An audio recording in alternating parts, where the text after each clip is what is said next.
Order this meeting of the Senate Budget Subcommittee number 1 on Education Finance.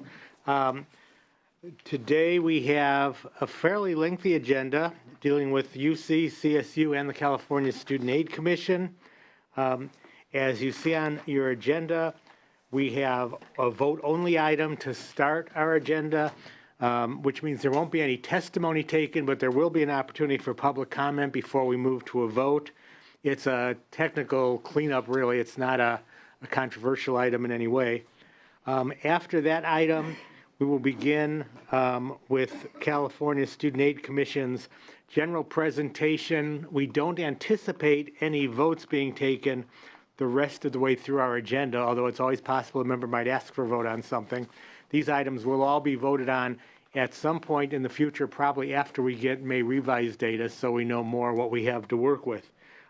There will be an opportunity for public comment 2 additional times after the voting item. The first will be after the Student Aid Commission presentation is made. I know I've been told there are some students and others who may be in attendance who want to make public comment but have to leave early, so we'll open up to public comment after that issue. And then the other 3 issues dealing with the CSU and UC, we'll have public comment at the end after all 3 of those issues have been presented.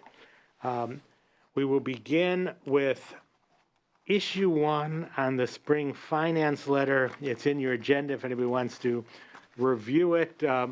At this point, again, it is a technical, non-controversial item, but do any members of the public wish to make a comment just on the spring finance letter?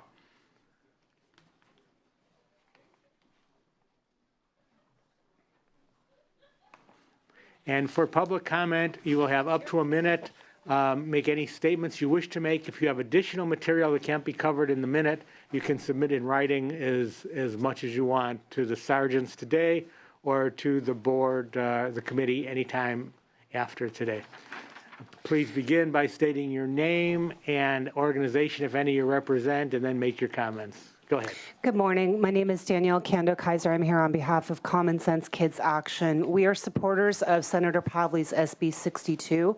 We have awarded this bill our star rating for kids. What is SB 62?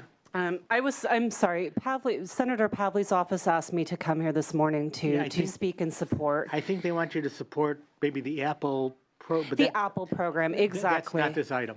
Sorry about that. No problem. That's okay. Easy to make that mistake. It's another item under Student Aid Commission. So seeing no public comment on our vote-only spring finance letter, I would ask staff to read the motion and call the roll.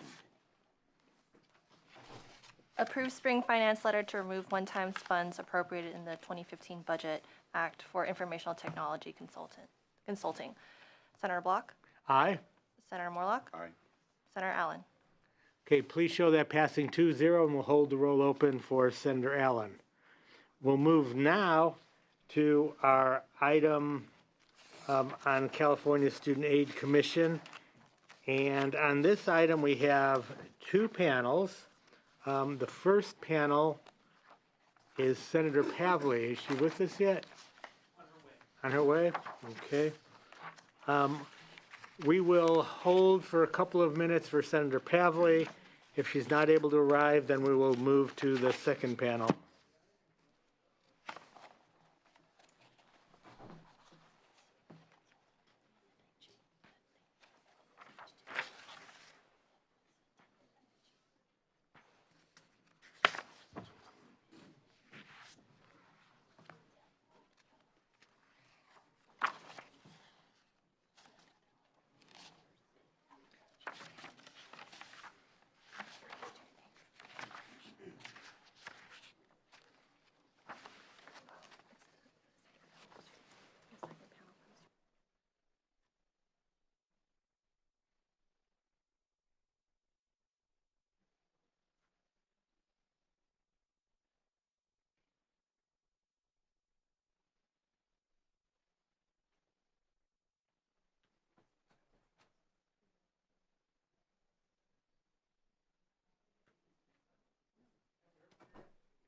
Just walking in.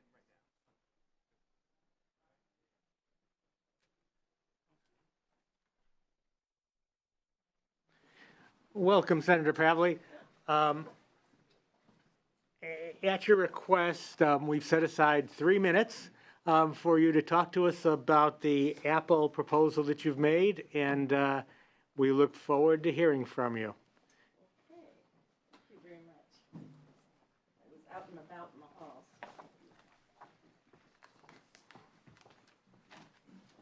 Pick back the right folder. Whenever you're ready. Yeah, I can probably do this from memory.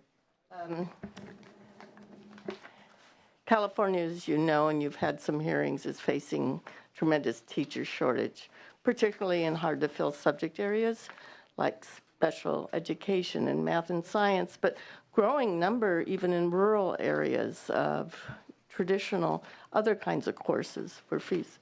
Did you know that over half the special ed teachers today in California schools have waivers? That means they're not fully credentialized. They haven't gone through the student teaching and other programs.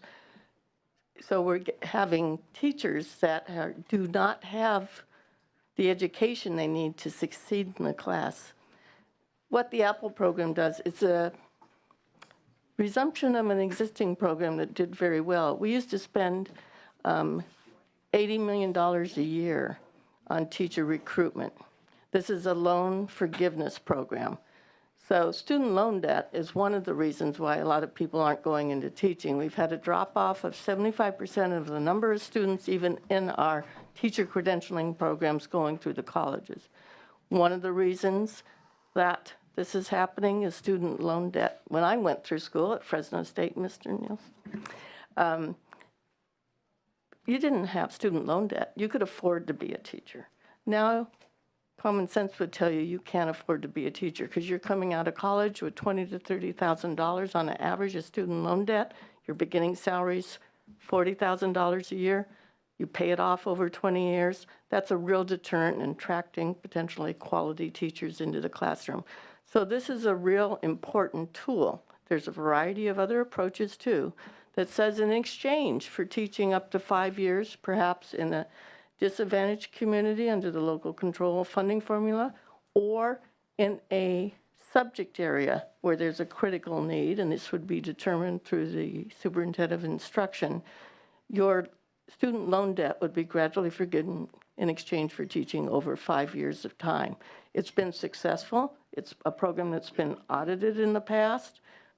I know as a teacher that if you're in a classroom setting for about 5 years, by then you've probably made the decision to stay in the profession as a teacher, not just for those 5 years. And there's a strong degree of likelihood now that you have gotten to know the fellow teachers you teach with and the parents and the community that you'll stay in that school. I taught for 25 years in one school, and it's about getting that sense of community.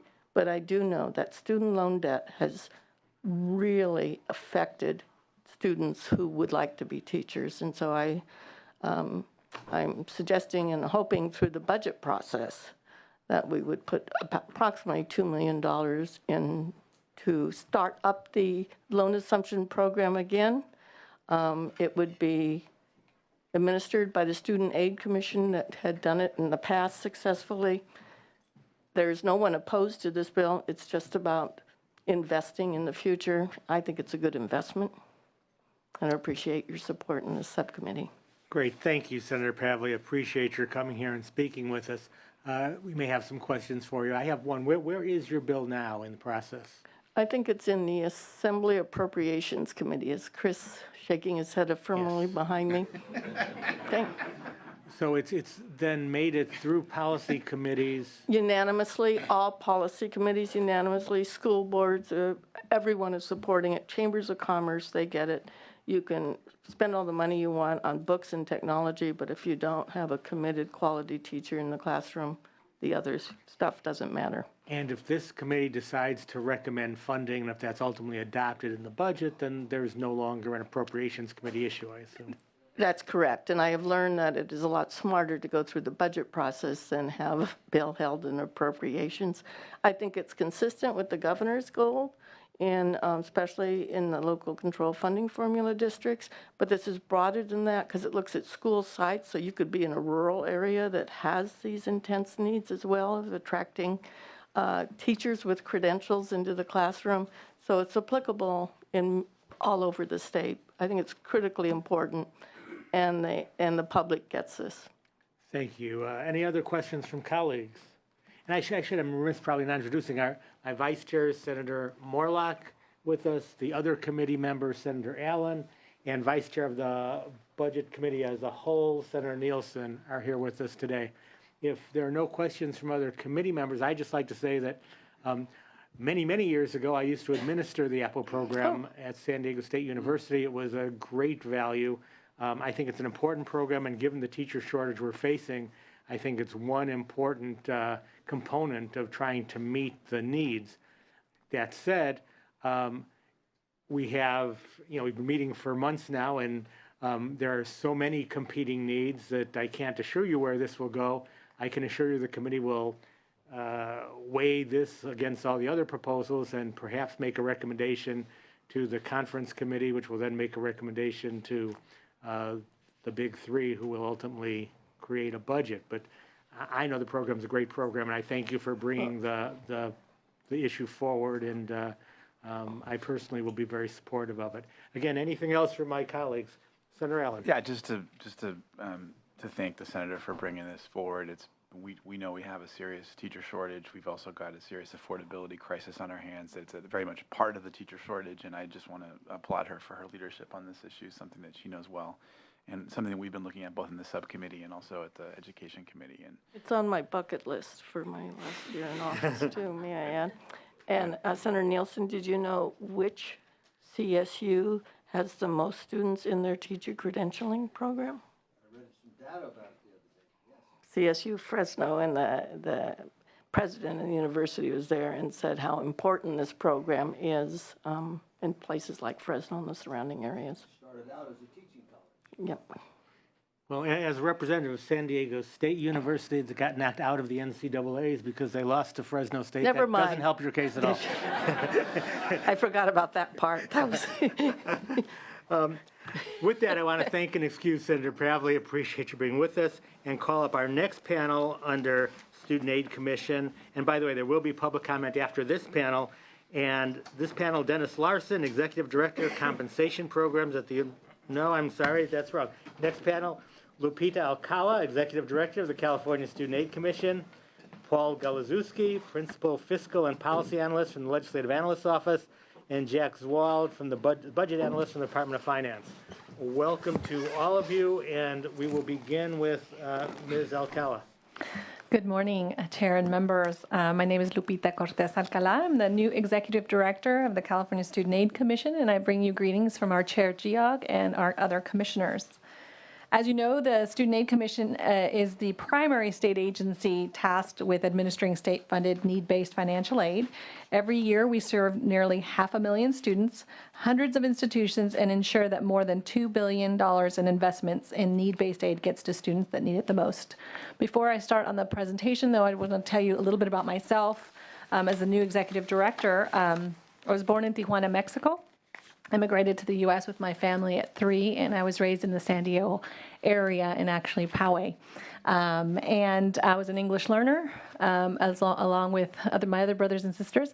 And so as a first-generation Latina, I represent many of the students that we provide aid to. So it's the Cal Grant, actually, I was recipient of the Cal Grant, and it really allowed me to be able to study at the University of California in San Diego, and then later on with a bachelor's, and then later on get a master's degree at Harvard University. So I've dedicated most of my career to access and opportunity by first working at the California School Boards, then with Governor Gray Davis as his deputy legislative secretary, and then the last 12 years with both Jack O'Connell at the Department of Education and Tom Torlakson, and then most recently as the Deputy Superintendent over Instruction and Learning. So education, opportunity, and access has been my plight for the last almost 20 years, and so I'm thrilled to have this opportunity. And so moving right into sort of what I think you all have a presentation before you.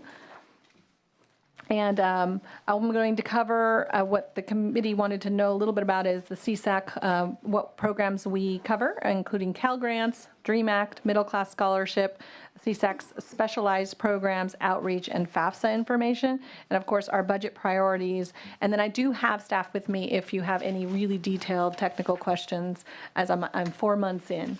The very first, sort of one of the very second slide, actually, quick facts about what the California Student Aid Commission does. We actually process 1.5 million FAFSAs and the DREAM Act applicants. And we deliver financial aid to about 412,000 students. We administer 11 grant and loan repayment programs, including the Cal Grant. We've distributed in Cal Grants alone about 1.8 million, and that's over 319,000 Cal Grant students, and that's for 2014-15. The 2015-16 is still being reconciled, and they reconcile through the fall, so we don't have those specific numbers yet, but we expect them to be about the same or a little bit larger. We also provide outreach and training through 14 regional CalSOAP consortia and over 900 Cash for College events we provided in 2016. So we serve all students, community college, private, CSU, and UC students. Cal Grant programs are California's premier need-based financial aid program, offering aid to more than 450,000 students. We have Cal Grant A and B entitlements that focus primarily on low-income students who go either straight from high school to college or transfer from community college to a 4-year university. The competitive Cal Grant A and B serve a small portion of students who qualify for a grant but do not meet the criteria for the entitlement. And then Cal Grant C program is designed specifically for career technical education. What you'll see on your slide 3 is the program update for Cal Grants that goes from 2012, 13, 13, 14 to 14, 15. With the current year, we haven't fully reconciled yet because it still needs to go through the fall. But what you have there is the amount of awardees, those that actually received the award, and the dollars based by Cal Grant A, B, and C, the B Access Award, and then Cal Grant C for books, technology, and supplies. And so you'll be able to see that. What's really interesting about the new federal early FAFSA, it's a total game changer. And before, students were able to apply between January and May 2nd. But new federal recent changes for the U.S. Department of Education now allow students to actually apply October 1. And if we have a student's GPA, and they apply October 1, we can let the student know as early as November 1 of their senior year what they're entitled to with regards to their aid, whether it's community college, whether they go to CSU, UC, or a private. So that's exciting news because we're able to notify students early and their families about what their eligibility is and actually encourage them to apply before deadlines are even met, and which is a huge game changer that we're very excited about.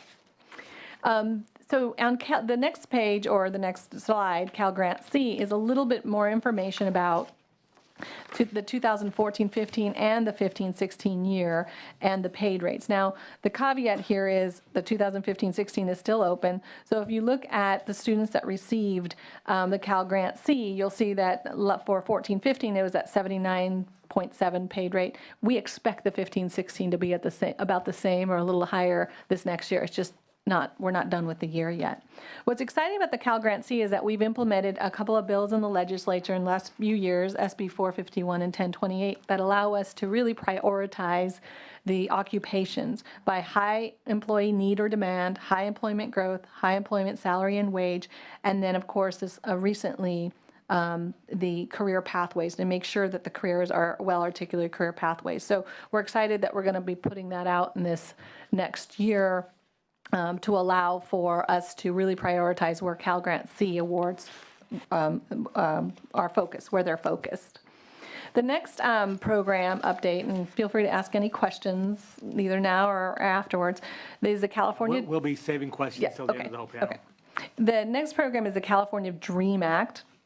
And it's one of the most forward-thinking education policies in the U.S., and many states have actually approached CSAC for assistance in implementing their own. And it allows undocumented students who meet certain qualifications to apply for state need-based financial aid.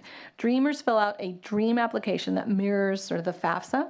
This allows us to process their applications and gives them the ability to make important changes, gives us the ability to make important changes to the FAFSA as we know more, that they can't make to the FAFSA.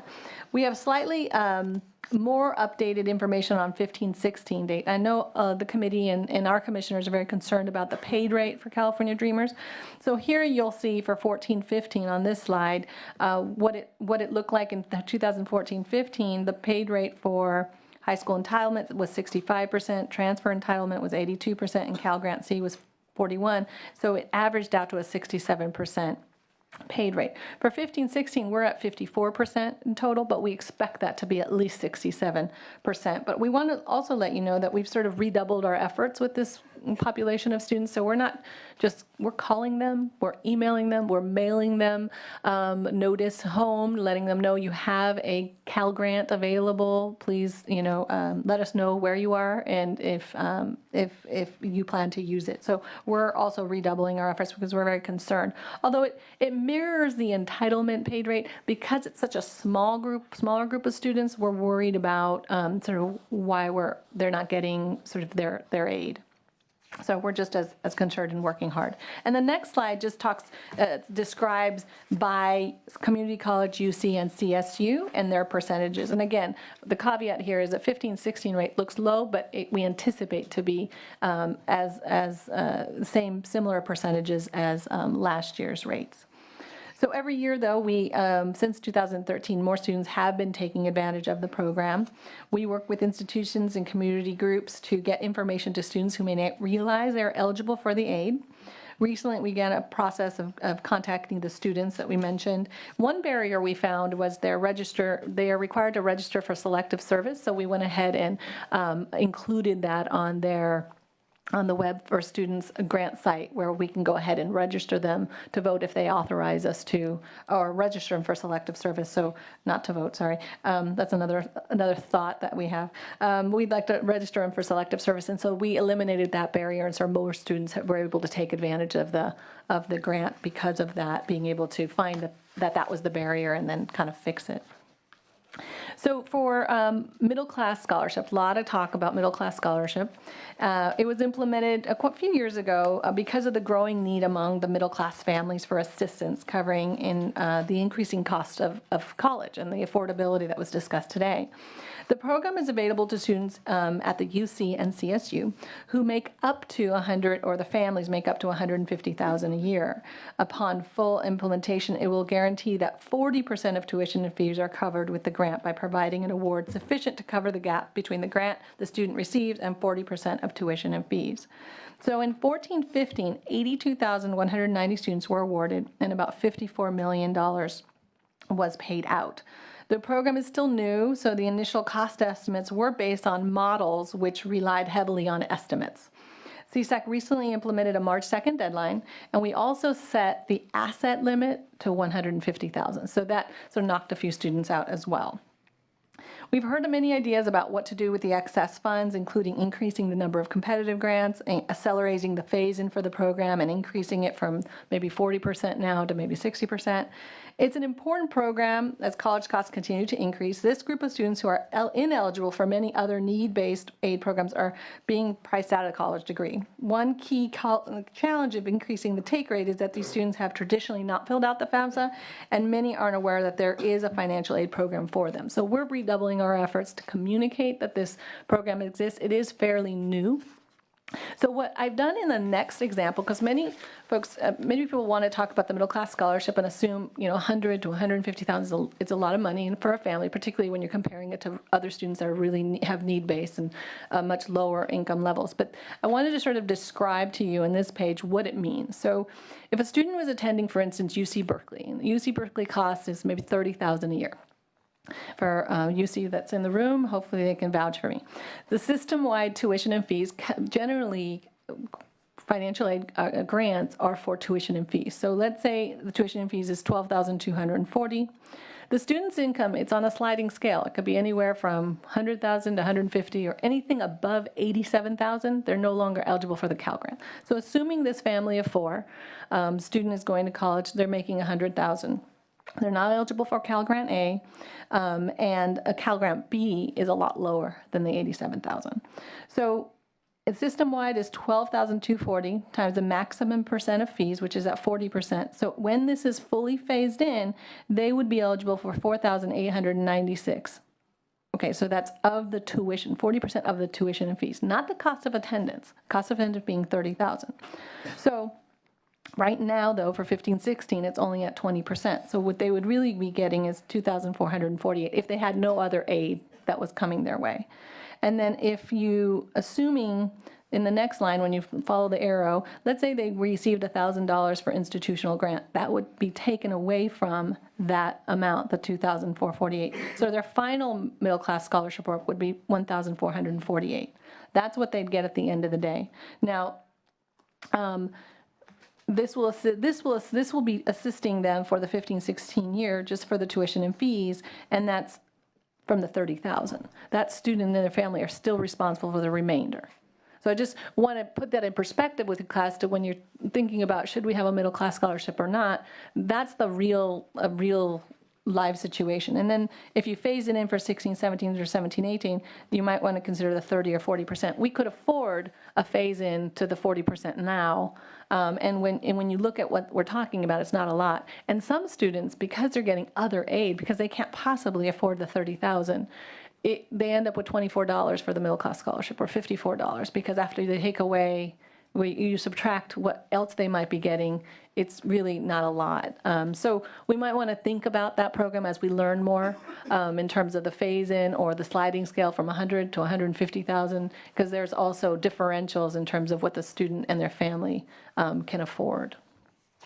So I know a lot of people talk about this, and I had to understand it, so I needed a graph. So.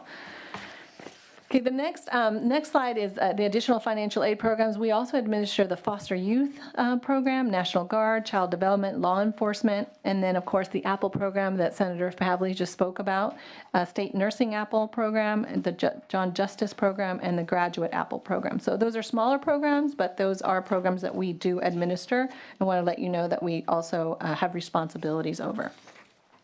Then outreach and student services, we also talked a little bit about, we do have a small outreach budget, and we put money out to regions. And this year we had 900 Cash for Colleges that workshops throughout 2016. These workshops help students fill out the FAFSAs, which is really exciting.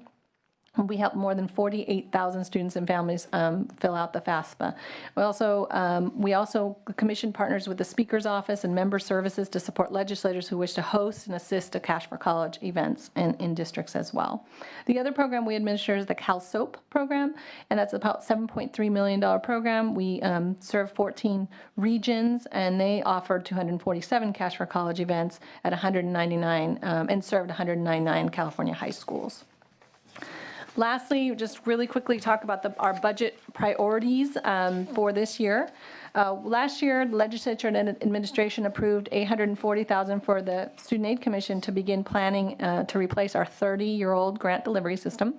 We're nearing the completion of our first stage, or the four-stage stage gate process, and we're hoping that we receive funding for stages 2 and 3 to help complete that modernization project. We want to address significant security concerns identified in our risk assessment, and also move towards looking at how to streamline our programs and make it easier and more accessible to students and institutions to administer to their students as well. So our grant delivery system lacks security. We have 50 million records we currently have in our system, 10 million are active, and we need to make sure that we secure them against any cyber threats. Our system's also at capacity, so we can't really take on any more programs and do anything further with this current system. It's really antiquated, and the language it's programmed in is just very old, and not a lot of people left to know how to program it in its current condition. So we really need to look at different ways and a different system that can not only be secure, but also facilitate the administration of the programs that we are entrusted with.